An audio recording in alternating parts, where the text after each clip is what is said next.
Hi, beautiful ones. It's Emma from Body Love HQ, and I hope you're having a gorgeous day so far. I had a very strange thing happen the other day. I guess it's not strange, but it had never actually happened to me, and I didn't think it would happen. I thought people knew that you don't do this. But anyway, I was working in the health food shop that I work at, and a customer said to me, um, is that your first baby? Yeah. So I was wearing my favorite outfit actually, which is this beautiful floral jumpsuit that I like to wear. And it's quite shapeless because I do have a lot of, you know, history with having a larger belly in terms of having endometriosis, having had multiple surgeries. I do get food. Not allergies, but I get sensitive to certain types of food, and so sometimes my belly expands and bloats. And so I like to wear this jumpsuit because I thought it covered everything up, and I've got my belly's actually got room when it's having one of its days. So I was wearing this jumpsuit, and usually when I wear it, people say, "Oh my God, I love your jumpsuit. Where'd you get that from?" And I've had it for years and years. My mum recently repaired it for me because I'd worn it to death. But I love it so much. So wearing this jumpsuit, feeling really great. This is what I love to wear. And this woman said to me, is that your first baby? Whew. So for a moment, I was just kind of like, oh, no, I'm not pregnant. And I didn't feel too upset in the initial moment. But then as a few minutes went by, I started to feel really upset about it. And actually talking about it now, I'm feeling a bit upset about it again. Because I guess I felt like I was being called fat. And I know when you're pregnant, you're not fat, but I wasn't pregnant, was I? So I had this round belly that she obviously could notice. And I was surprised at myself because obviously I'm all about body love and loving myself no matter what. But this really floored me. I did not enjoy having this thing said to me. And it really sort of put me off for a couple of days, and I've had to sort of sit and think about it for a while.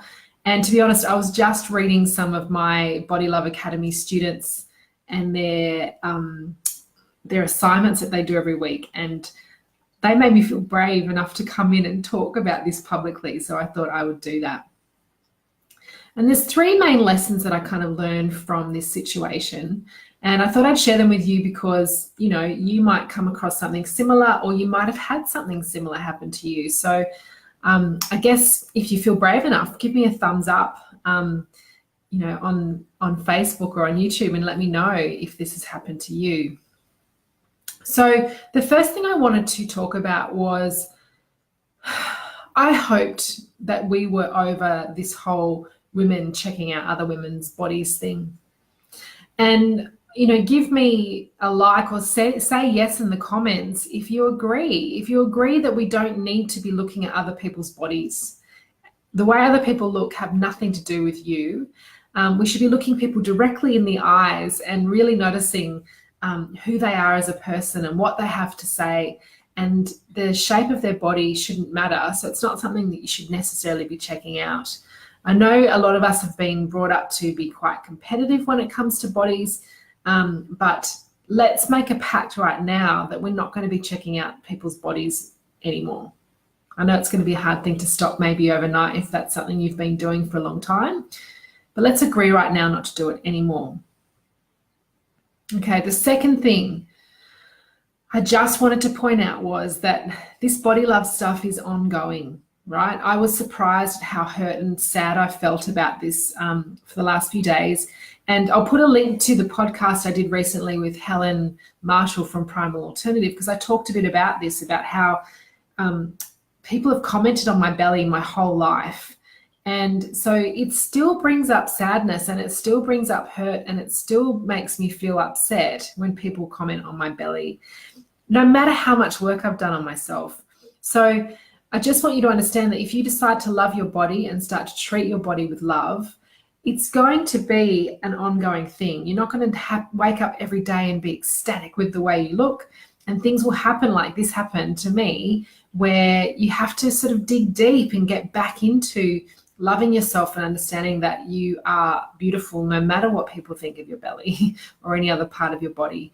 And that is why I created the Body Love Method, because I know that this gives people a framework and some tools to be able to look after themselves when something like this happens. So for me, I've done a bit of journaling, I've done some yoga, I've done some meditation. So I've used bits and pieces of my Body Love Method to really help me deal with this situation. So it's ongoing.